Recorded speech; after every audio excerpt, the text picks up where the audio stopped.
ইলিশ কাটা হচ্ছে এখন। ইলিশ কাটিং। ও ভাই তাজা তাজা একেবারে তাজা না ভাই, তেল হচ্ছে এখানে, ডিম নেই কোনো। লাভলি ইলিশ মাছ দীঘায় এসে 1000 টাকা করে কেজি করে নিলাম। এখন কাটিং চলছে। ডায়মন্ড কাটিং দেবে তো নাকি? ডায়মন্ড গ্রিন পিস নর্মাল হবে? হ্যাঁ দাও বড় ছোট কোনো ব্যাপার না। মিডিয়াম পিস তো, মিডিয়াম পিস, মিডিয়াম পিস। এখন মিডিয়াম পিস হয়ে যাচ্ছে। ডায়মন্ড কাটিং হয় না? ডায়মন্ড কাটিং করতে পারবো। ভাই তেল চুপ করছে না ভাই? লাভলি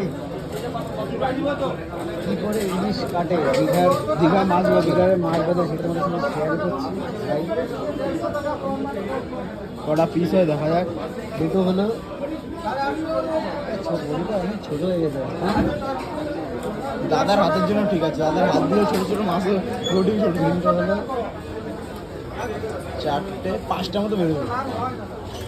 না না আরেকটা পিস বেরোবে।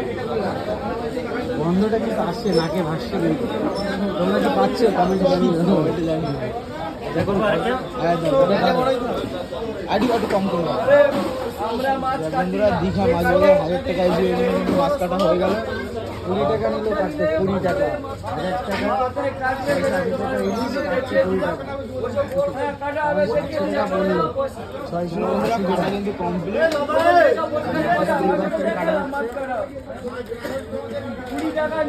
চলো ভিডিও লাইক কমেন্ট শেয়ার করে দিও। টাটা।